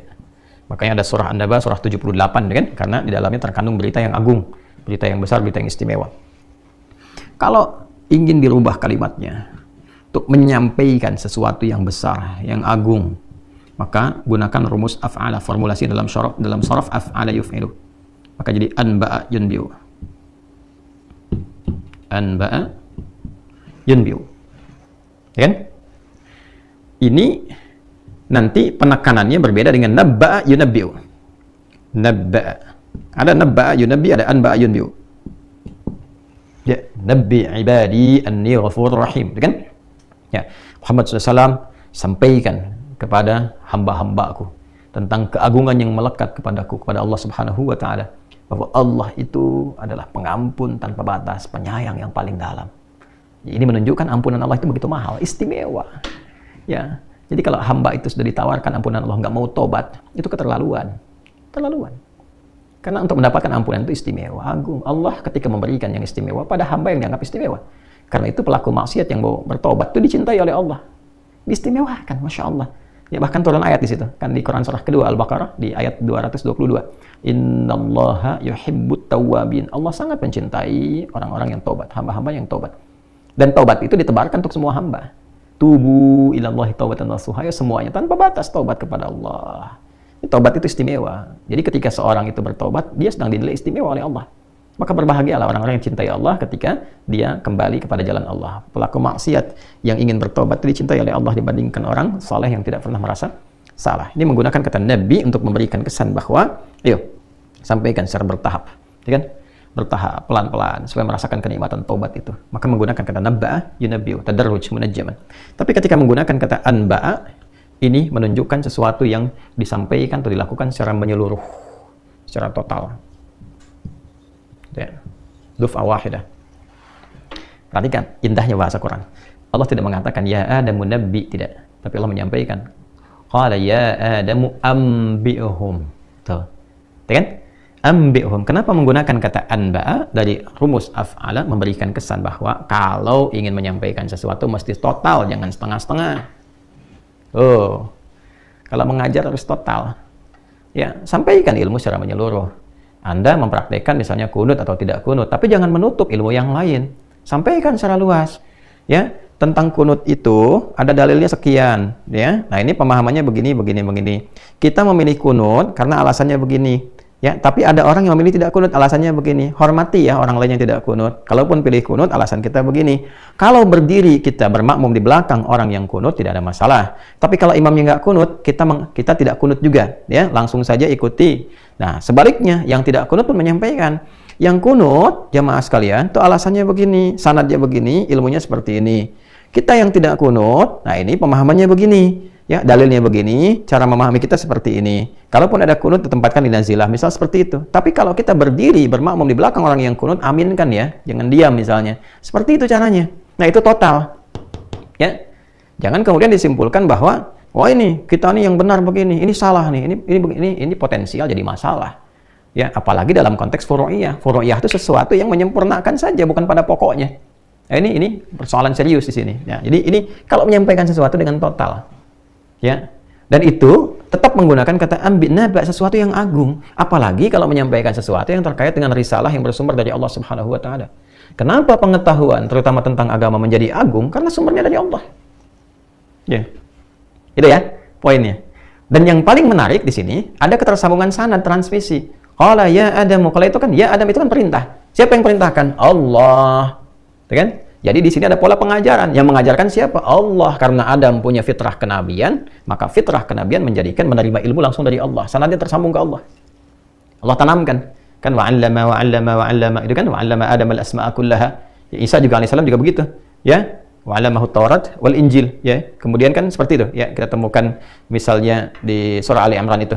Wa yu'allimuhul kitaba wal hikmata wat Taurata wal Injil. Wa yu'allimuhul kitab wat Taurah wal Injil. Nabi Isa demikian. Nabi Muhammad SAW juga demikian, ditanamkan, diinstal langsung. Bahasanya langsung ditanamkan pada jiwanya. Karena lebih dahsyat, lebih istimewa Nabi Muhammad. Yang lain pakai diajarkan, Nabi Muhammad ditanamkan pada dirinya. Ya, contoh Quran surah 75 kan, ayat 16 sampai 18. La tuharrik bihi lisanaka lita'jala bih. Inna 'alaina jam'ahu wa Qur'anah. Fa idza qara'nahu fattabi' Qur'anah. Karena beliau Rasul paling istimewa, langsung diinstal dalam jiwanya, tinggal diikuti, langsung hadir pada jiwanya. Nah, poinnya adalah apa? Ada ketersambungan sanad. Nah, jadi dalam Islam itu, semua yang terkait dengan penghambaan kepada Allah, apalagi dalam bentuk ibadah, pertama mesti ditopang oleh ilmu. Jadi nggak ada satupun dalam Islam yang nggak punya dasar ilmu. Itulah indahnya dalam Islam. Semua ada ilmunya. Ya, silahkan cek. Kita tauhid ada ilmunya. Bagaimana berilmu supaya kuat tauhidnya? Fa'lam annahu la ilaha illallah. Maka ada rumusan. Bagaimana mempelajarinya? Supaya kuat iman kita kepada Allah, ada pilarnya. Ada 6 pilar disebut dengan rukun iman. Turunan ada ilmunya lagi. Nabi menjelaskan lagi. Ya, mengenal Allah itu bagaimana, sifatnya bagaimana, asmanya seperti apa, muncul ilmunya lagi. Dari mulai malaikat dikenalkan, dari tugas-tugas malaikat, bagaimana mengenalnya, mengetahuinya, berinteraksi dalam tugas-tugas yang mereka lakukan seperti apa, lawannya bagaimana menghindarinya. Ya, terus. Bahkan kalau dihitung, berkesesuaian. Misal malaikat disebutkan 88 kali dalam Al-Quran. Musuhnya kan setan tuh, 88 kali juga. Setan membisikkan keburukan, malaikat mensupport kebaikan. Setan 88 kali, malaikat 88 kali. Malaikat membisikkan kepada takwa, karena bagiannya takwa, setan kepada nafsu, bersumber dari fujur. Maka ayatnya langsung muncul. Wa nafsi wa ma sawwaha fa'alhamaha fujuraha wa taqwaha. Itu kan Quran surah berapa? 91 kan? Ayat 7 sampai 10 itu kan, kalau kita mau sempurnakan. Jadi, semuanya terukur, teman-teman. Ya, masuk ke bab salat, ada ilmunya, fikih. Apa dikira salat begitu saja? Tidak, ada ilmunya. Ya, bagaimana caranya? Mulai dari berwudu syaratnya, kemudian mulai menghadap kiblat, dari berdirinya, diatur semua. Ya, dan yang paling menarik, semua ilmu itu bukan kreasi setiap pakar atau ulama di zamannya, nggak bisa kreasi, semua diikat dengan sanad. Ini menunjukkan otentisitas ajaran Islam. Gitu. Jadi nggak bisa ada yang kreatif. Di dalam konteks beribadah itu semua diikat. Itu untuk menunjukkan kemurnian ajaran Islam dan menunjukkan kebenaran agama ini. Ya, jadi kalau nggak benar, setiap orang bisa kreasi. Bahasanya bisa beda-beda. Ya, pernah nggak Anda temukan di Jepang orang sholat pakai bahasa Jepang misalnya? Ya, di Amerika pakai bahasa Inggris. Atau di Indonesia misalkan orang Betawi sholat pakai bahasa Betawi. Ya kan? Atau kemudian di Padang pakai bahasa Padang. Tidak kan? Semua sama kan? Kok bisa demikian? Kalau kreasi manusia, pasti akan berbeda. Karena sifat manusia itu nggak sama. Selalu ada tantangan, keragaman, macam-macam. Tapi karena ini bersumber dari Allah dan dijaga dengan sanad. Ini sanad ini menjaga agama. Gitu. Jadi menjaga originalitasnya, keasliannya, kebenarannya, dan menjaga dari perubahan-perubahan. Makanya dalam Islam itu terjaga, nggak ada perubahan. Coba cek Quran itu. Dari awal sampai akhir. Sejak awal diturunkan sampai sekarang. Alif Lam Mim aja. Ya, Al-Fatihah bunyinya seperti itu. Al-Ikhlas seperti itu aja. Semakin ikhlas, ya segitu juga jumlah ayatnya. Anda mau sedikit ikhlas, setengah ikhlas, banyak ikhlas, ya segitu aja. Ya kan? Al-Kautsar ya segitu aja ayatnya. Sampai sekarang. Ya, alam nasyrah di alam, ya tetap alam, tidak berubah jadi alif lam mim. Walaupun hurufnya sama kan, 3 huruf juga, alif lam dan mim. Ya kan? Dulu kan belum ada harokat. Ya kan? Harokat itu untuk memudahkan kita baca kan, teman-teman sekalian. Ya kan? Sama. Maka dijaga dengan talaqi di sini. Dijaga dengan apa? Talaqi. Maka inilah yang menjaga semua turunan pengetahuan dalam Islam. Makanya semua dalam ad-dinul Islam itu terjaga semuanya. Itu untuk menunjukkan kebenaran risalah Islam. Nah, kurang apa lagi menunjukkan kebenaran agama ini? Ya, kalau kita mau mengkaji untuk meyakinkan diri, silakan komparasikan dengan keyakinan manapun. Dan nggak akan ditemukan. Nggak percaya, silakan temukan. Dari mulai kitabnya misalnya. Ada nggak seperti Al-Quran? Susah. Ya, ini menunjukkan bahwa Quran firman Allah. Kalau rekayasa manusia atau buatan manusia, ya kita bisa temukan perbedaan-perbedaan. Dan akan nampak sekali perubahan-perubahannya. Akan ada penyempurnaan, akan ada perbedaan bacaan, di sini akan begini, di sana akan begitu. Akan terlihat. Akan ada kebingungan dari konsep-konsep yang ada di dalamnya. Itu pasti itu. Ya, kalau sudah firman Allah kan melampaui batas kemanusiaan. Yang ada manusia mengikuti itu, jadi lebih pintar. Makanya orang ngaji Quran lebih pintar. Ya, umumnya kan seperti itu. Ya, dan bisa dihafalkan. Gimana ada kitab suci bisa dihafalkan oleh semua kalangan? Anak-anak, anak kecil, orang besar, dewasa bisa melihat, matanya divonis tidak melihat, bisa hafal. Divonis lumpuh otak bisa hafal. Insya Allah nanti tanggal 28 tuh kita lihat anak-anak penghafal Quran itu kecil-kecil hafal Quran. Dan yang dahsyat tuh ada juga orang menghafal Quran dalam hitungan hari. Ya, itu luar biasa. Nah, kembali ke sini. Maka qala ya Adamu anbi'hum bi asma'ihim. Yang pertama adalah adab yang diterangkan oleh Quran kalau menerangkan sesuatu masih total. Inilah ketulusan. Nah, di sini nanti ada turunan dengan ayat lain, masuk ke akhlak dalam bab dakwah. Ini pengingat nih bagi para ulama, yang dai terutama, dai-dai. Jadi ada totalitas dalam mengajar. Acuannya apa? Lillah, karena sanadnya tersambung ke Allah. Qala, siapa yang qala? Allah. Karena itu risalah disampaikan total lillah, karena Allah. Bukan karena amplop, bukan karena tarif. Na'udzubillahi min dzalik. Itu ya. Gitu. Udah ditanya, nggak dikasih amplop, nggak datang. Udah kan? Terus timbang-timbang dan sebagainya. Na'udzubillah. Nah, itu sudah menunjukkan bahwa bukan risalah yang disampaikan. Ya, amplopnya tipis, yang diajarkan dikit. Amplopnya tebal, banyak datang berkali-kali. Berulang-ulang. Ya, dan sebagainya. Oh, ini nih, sohih nih. Ini kan, amplopnya kecil, dhaif nih. Ya, kecil tapi banyak, ya sohih li ghairihi. Jadinya kayak air dong ya. Ya, air. Ya, kalau nggak keluar, nggak dibayar gitu. Nah, ini yang bahaya tuh. Ini masih total, maaf untuk mengingatkan pada diri pribadi. Ya, itu poinnya. Ya, maksudnya apa? Menjaga diri, jangan sampai terbawa. Makanya bertawad kepada Allah itu penting, lillah, penting sekali. Penting ya. Nah, ini adabnya nih teman-teman sekalian. Kemudian setelah itu jaga sanad. Ya, supaya tidak kreasi sendiri. Ya, di Islam itu diikat dengan sanad, makanya kita mengenal guru-guru yang bersanad. Di umum aja bersanad kok. Ya, guru bersanad. Ya. Sanad itu ada transmisinya ke atas tuh. Transmisi. Jadi guru ketika mengajar murid baca di depannya belajar kan, terus dikoreksi, makanya sorogan kan di kita itu. Jadi setelah dicek bacaannya benar sampai akhir pemahamannya benar, baru dikasih kebolehan untuk mengajarkan kembali. Dalam bahasa Arab, kebolehan itu guru mengatakan ajaztu ilaika, sifatnya disebut dengan ijazah. Ijazah itu dari bahasa Arab, ijazah. Oh, nggak pakai o. Tuh ijazah artinya begini asalnya, ijazah. Dari kata guru ajaztu, tuh kan? Nah, ajaztu, saya kan ilaika, saya mengijazahkan kepada kamu. Itu jenisnya macam-macam.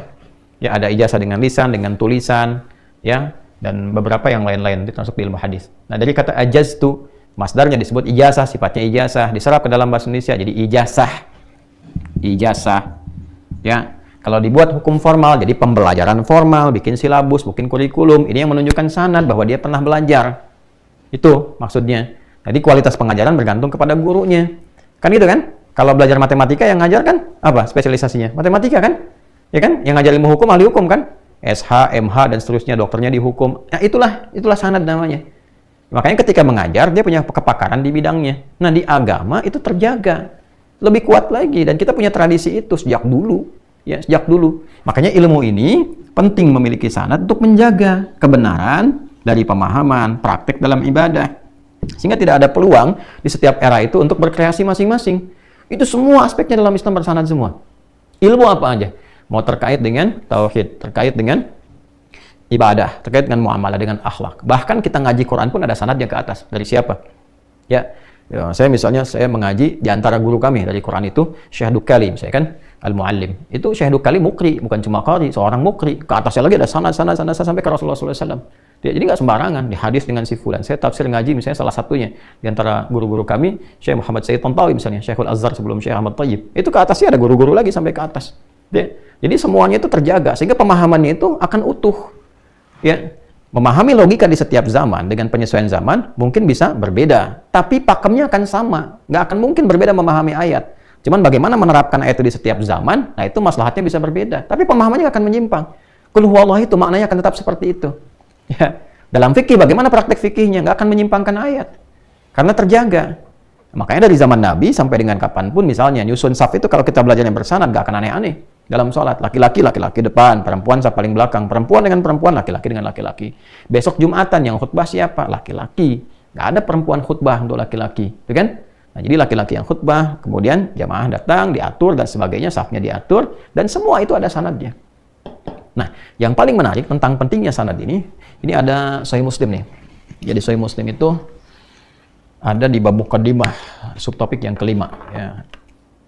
Saya bukan menunjukkan apa-apa ya, karena kita akan mengajar, jadi sering berinteraksi dengan kitab halaman 26-27. Jadi kalau ini Al-Bukhari, ini yang satu jilid ya. Kita juga punya yang syarahnya Imam Nawawi itu yang 9 jilid. Ya, ini Sahih Muslim, ini Al-Bukhari. Nah, ini kalau kita buka bab muqaddimah halaman 26-27 jilid pertama nih. Sebelah paling kiri kalau nggak salah. Ah, benar nih.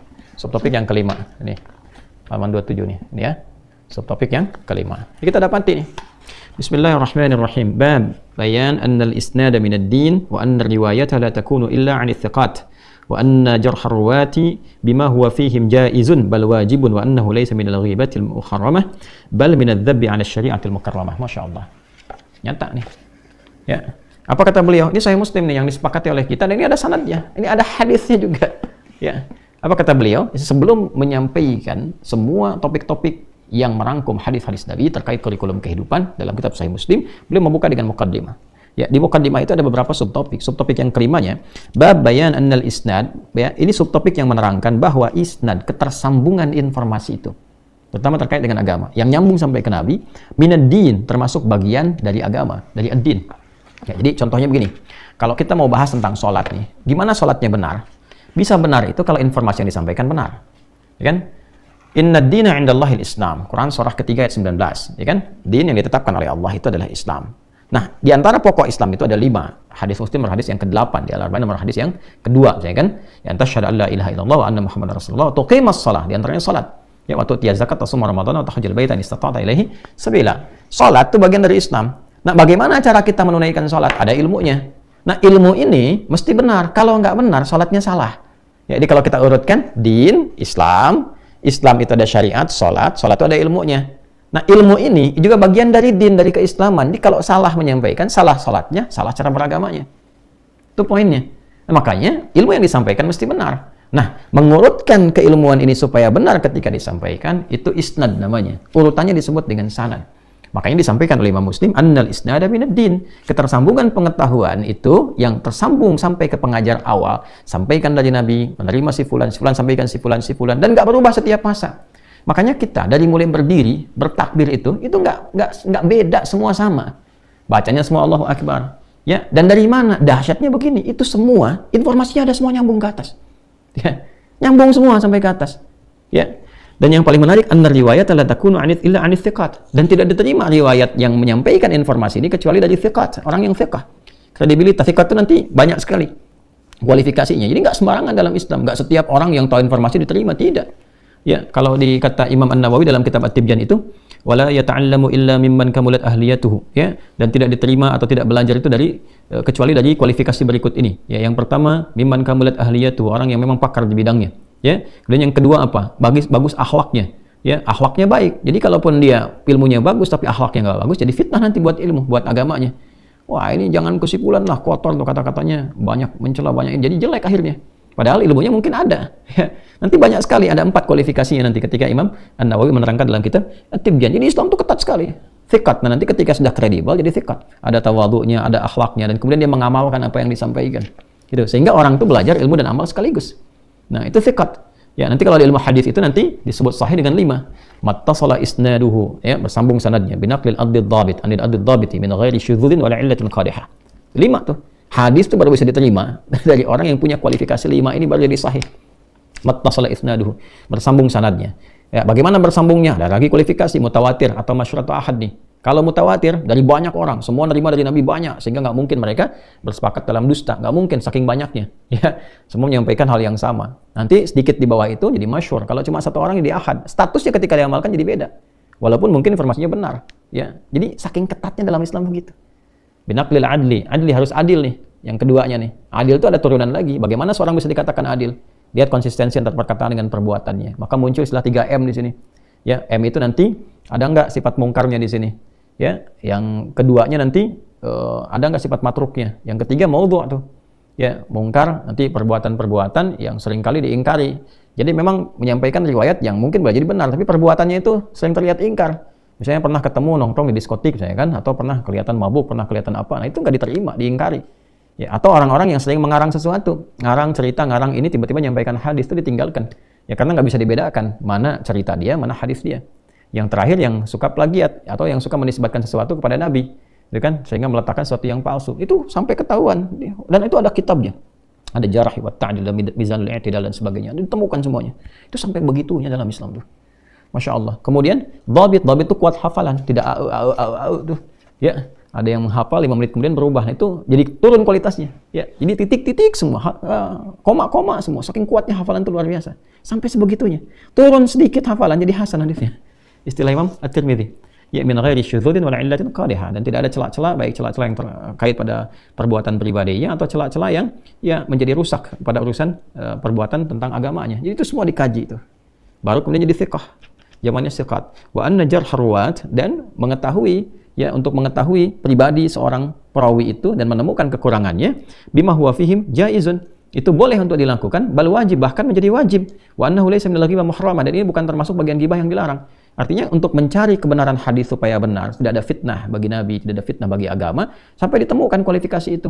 Bukan untuk mencari kesalahan si fulan, bukan, tapi untuk menjaga kebenaran riwayat. Dan itu pun adilnya luar biasa. Menempatkannya itu pada perilaku, bukan untuk menyoal orangnya. Masya Allah, gitu kan? Nah, bal minadzabi ani syariatul mukarramah, tapi untuk menjaga supaya syariat yang mulia ini tetap terjaga dengan baik. Maka apa yang disampaikan oleh Imam Ibnu Sirin? Nah, untuk menyampaikan kalimat ini saja, Imam Muslim itu punya sanad. Anda bayangkan tuh, ini cuma muqaddimah, ada sanadnya.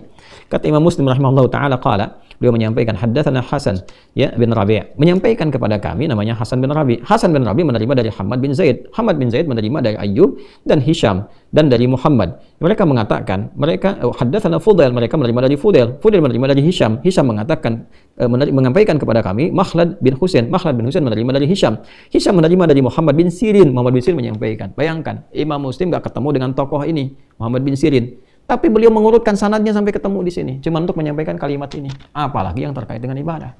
Ya, apa kata Muhammad bin Sirin rahimahullah taala, seorang alim? Ya, inna hadzal ilma dinun fanzuru amman ta'khuduna dinakum. Ilmu ini adalah bagian dari agama. Maka kalian mesti lihat dari siapa kalian belajar. Kalau salah bahaya.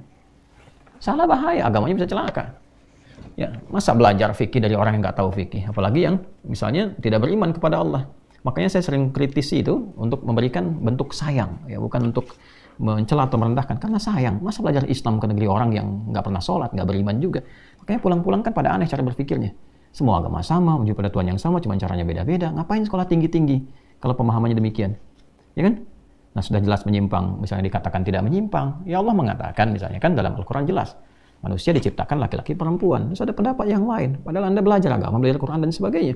Ya, dan menyampaikan di bagian dari fitrah atau bagian dari kodrat atau yang lainnya misalnya, ya kan? Nah, itu sesuatu yang dipertanyakan. Ya, apalagi misalnya masuk ke institusi, di pesantren, kampus-kampus dan sebagainya. Ya kan sudah ada kita acuan-acuannya di sini. Lihat siapa belajar, jangan titipkan di tempat-tempat yang aneh-aneh. Ya. Sudah cara mengajarkan salah, ya cara beragamanya salah. Nyusun salat saja dalam salat sudah salah, bagaimana bisa benar salatnya? Kesananya makin aneh lagi nantinya. Ya kan? Nah, karena itu kita berikan pencerahan supaya diperbaiki dengan kasih sayang. Bukan untuk memojokkan, bukan untuk mencela. Ya, jadi jangan disertai dengan celaan juga. Kalau ada orang salah karena tidak tahu, diberitahu, bukan dipersalahkan. Ya, setelah dijelaskan itu, didoakan supaya bertobat. Ya, tapi kalau punya kepentingan lain, ya kemudian dipertahankan dengan cara-cara yang elok. Kalau mereka menyoal dengan pengetahuan, dijawab dengan pengetahuan. Kita ini agama bersanad, pakemnya sudah jelas, ya kan? Karena kita punya sanad terjaga. Itu dia poinnya. Maka bersyukurlah kepada Allah. Ya, kalau ada ulama-ulama yang bisa menjaga, maka jaga mereka, sayangi mereka. Ya kan? Kalau ada yang seperti itu dijaga, dan itu akan berkah, ke lingkungannya berkah, ya kan? Ke tempat berkehidupannya berkah. Nah, terus kalau kita kehilangan yang seperti itu, ya biasanya menurun keberkahannya. Ya, menurun keberkahannya.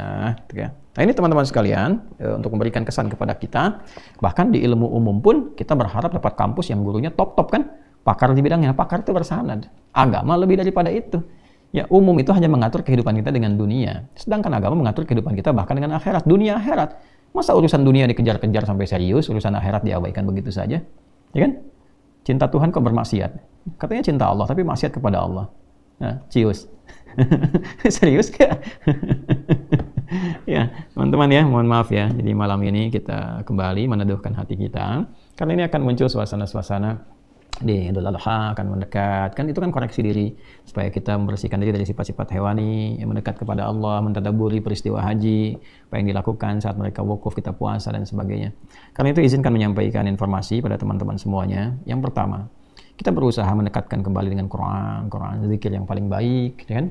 Kemudian juga pedoman kehidupan kita, dan insya Allah, biasanya kegiatan kita setahun sekali, kemarin pandemi kita rehat sejenak, dan kita sambung lagi sekarang, insya Allah di hari Ahad. Kami ingatkan kembali hari Ahad tanggal 28 Mei 2023, bertempat di Masjid Al-Azhar, Jaka Permai, di Bekasi. Ya, di pinggir jalan Kalimalang itu ada yang kubah biru. Nah, teman-teman, hari Ahad dimulai dari jam 8. Insya Allah kita akan ada satu momentum besar khusus untuk Al-Quran saja. Bagaimana merasakan kenikmatan Quran, melihat ahli-ahli Quran, dari anak-anak kecil sampai orang dewasa. Kita juga mengundang dari yang luar negeri, ya, beberapa ulama-ulama, ya, mudah-mudahan bisa menginspirasi untuk kita semuanya. Dan kita belajar dari mereka bagaimana cara mendekat kepada Al-Quran untuk membangun kemuliaan untuk kita semua. Insya Allah, tanggal 28 Mei 2023, hari Ahad, jam 8 sampai dengan selesai. Anda yang jauh-jauh boleh bisa datang dari hari sebelumnya. Saya dengar juga fasilitas ada di panitia menyediakan tempat untuk beristirahat. Ya. Kemudian yang kedua, teman-teman sekalian, alhamdulillah kami sampaikan terkait dengan pesantren. Alhamdulillah, seperti pernah saya utarakan juga sebelumnya, bahwa kita ada speed up yang diharapkan selesai di bulan September ini pada pokok-pokok yang bisa digunakan. Jadi insya Allah Oktobernya sudah bisa ada taklim, ya, kecil-kecilan, memanfaatkan yang apa yang sudah terbangun. Nah, kita akan optimalkan sampai September ini. Nah, karena itu teman-teman yang ingin berwakaf, ini ada kesempatan, dan kami berikan satu nomor baru di rekening BTN Syariah, ya, karena yang BSI ini masih ada kendala, kami perhatikan, ya. Jadi ada sebagian juga yang tidak sampai saat ingin berwakaf, maka kami sampaikan informasinya teman-teman sekalian di nomor rekening 719 312 0084, ya, di Bank Tabungan Negara Syariah BTN Syariah, nomor rekening 719 312 0084 atas nama Yayasan Ma'had Islam Rafi'ah Akhyar. Dan ini semua wakaf. Ya, saya ulangi, semua ini wakaf. Ya, jadi untuk speed up nanti insya Allah besok mudah-mudahan bisa kita laporkan bentuk gambar seperti apa perkembangannya. Ya, yang tetap ingin melalui BSI juga masih ada, dan kita tidak mematikan, itu masih tetap berjalan di situ. Ya, ini hanya untuk alternatif bagi yang kesulitan lewat BSI, bisa lewat BTN Syariah. Yang di BSI masih rekening yang sama, nomor 11144444142. 3 kali 1-nya, 4 kali 4-nya 142 atas nama Yayasan Ma'had Islam Rafi'ah Akhyar. Yang kita akan speed up saat ini khususnya asrama, supaya nanti kalau belajar di sana sebelum santri-santri formal masuk, Anda juga bisa menginap dan merasakan, ya, bagaimana hasil dari wakafnya, dan itu gratis. Ya, saya juga kalau ngundang ke sana nggak ada bayar-bayar. Ya, jadi kita gratis karena kan merasakan buat kita semua. Kecuali kalau Anda mau makan, untuk makan sendiri ya silahkan. Untuk nginap, untuk belajar, insya Allah kita optimalkan dengan baik. Nah, masjid kita akan optimalkan, mudah-mudahan September itu bisa finishing, sehingga tinggal interior dan sebagainya, dan bisa kita gunakan. Jadi kelas insya Allah sudah mulai selesai. Ya, tinggal sedikit interior diselesaikan, sehingga September itu seluruhnya bisa optimal. Ada kurang lebih 3 bulan ke depan, ya, atau 4 bulan ke depan, dan bisa optimal. Masih ada kesempatan untuk teman-teman berwakaf dengan infrastruktur yang kita optimalkan. Lalu untuk Mira khususnya, ya, Mira nanti setelah itu tuntas akan ada waktu-waktu yang memang khusus belajar di sana. Nanti akan ada undangan-undangan. Sementara ini saya sedang mencari tempat yang sesuai. Jadi bukan di masjid, karena masjid sangat terbuka. Kalau kita punya tempat khusus sewa, dan teman-teman nggak usah bayar, ya. Insya Allah kalau saya prinsipnya kalau kita bisa lakukan, kami lakukan. Ya, teman-teman kalau mau infak silahkan, sudah ada ruangnya masing-masing, mau wakaf pesantren, mau untuk buku hafalan, masing-masing tidak. Tapi kalau ada aspek yang bisa kami tangani, gitu, ya. Kita mau mengajar, bukan mau cari uang. Ya, ini bukan pekerjaan dunia. Ya, ini proyek akhirat yang kita kumpulkan. Nanti insya Allah kita sewa tempat, nanti ada gantian. waktu-waktunya mungkin ada undangan, yang ada kelas bisnis, yang ada kelas ulama, kelas pembelajar, kelas rumah tangga, insya Allah kita hidupkan kembali. Untuk yang sudah umrah, teman-teman, dan sudah terkonfirmasi, teman-teman sudah terdaftar dan terkonfirmasi di admin, insya Allah pekan depan kurang lebih ya, saya akan terima tamu dulu, karena hari Selasanya ada event besar, tapi saya belum bisa umumkan ke teman-teman semuanya, karena ini terbatas, tapi insya Allah akan di-live-kan. Dan ada kumpul ulama-ulama dunia, termasuk tokoh-tokoh kita, dan insya Allah akan diumumkan. Kemudian setelah event itu baru saya khususkan untuk ada perjumpaan. Yang umrah ini bukan sekedar umrah, nanti di dalamnya insya Allah akan diberikan paket-paket. Nanti ada Quran box yang seperti ini ya, 30 jilid nih. Nah, nanti setiap yang umrah akan menerima 30 jilid. Ya, satu-satu, supaya mempersiapkan 6 bulan sebelum keberangkatan. Jadi nanti insya Allah akan diberikan satu-satu, terus nanti ada musyrifnya, kurang lebih ada cukup banyak lah, ya cukup banyak. Nanti ada pendampingan, kemudian online, juga terus offline, ketemu kita juga, ada jadwal konsultasi juga, dan ada beberapa buku yang diberikan sebelum belajar. Jadi saya tidak ingin pas berangkat itu masih lihat-lihat buku, tidak, semua sudah khatam semua. Belajar sudah selesai, hafalan Quran sudah ada, dan mudah-mudahan bisa optimal. Dan yang terakhir teman-teman, yang kurban, ya sudah dimulai. Silahkan masuk ke linknya, kita sudah sampaikan link untuk kurban, dan ini kurbannya kita tebarkan. Ya, kita tebarkan ke pelosok-pelosok di daerah-daerah yang memang ya, penduduknya sangat senang sekali bila mendapati itu semua. Ya, kita menyifatinya dengan kalimat terbaik demikian. Dan alhamdulillah saya sudah bentuk tim seoptimal mungkin dan sudah ditetapkan wilayahnya, daerahnya. Jadi kalau yang sudah nanti mendaftar, insya Allah kita siapkan buku. Jadi buku ini diberikan untuk dibaca sebagai bacaan, persiapan tentang kurban, tentang Idul Adha, hikmah-hikmahnya. Nanti sebelum proses kurban itu ada Zoom dengan kami, ya, saya berikan arahan, berikan pengantar supaya nanti berkurbannya bisa benar, tahu kapan hewan kurbannya akan disembelih, bagaimana cara mengoptimalkannya, dan berdoa kepada Allah bisa lebih baik. Kita saling mendoakan, semoga Allah memuliakan kita, merahmati kita, dan menerima semua amal ibadah kita. Demikian yang bisa disampaikan. Mohon maaf, masih banyak salah dan belum mampu memberikan informasi yang mungkin teman-teman bisa harapkan. Semoga Allah mengampuni, semoga teman-teman diberikan oleh Allah kerendahan hati untuk bisa mendoakan kami agar Allah berkenan mengampuni dosa kami dan keluarga. Terima kasih banyak atas kebaikan Anda semua. Mohon maaf atas kesalahan kami yang menunjukkan kelemahan kami, dan semoga sekali lagi Allah menyayangi kita semua. Allahumma taqabbal minna innaka antas sami'ul 'alim wa tub 'alaina innaka antat tawwabur rahim. Rabbana atina fid dunya hasanah wa fil akhirati hasanah wa qina adzabannar. Wa sallallahu ala sayyidina Muhammad wa ala alihi wa sahbihi ajma'in. Wa akhiru da'wana subhanakallahumma wa bihamdika asyhadu an la ilaha illa anta nastaghfiruka wa natubu ilaik. Walhamdulillahirabbil alamin. Assalamualaikum warahmatullahi wabarakatuh.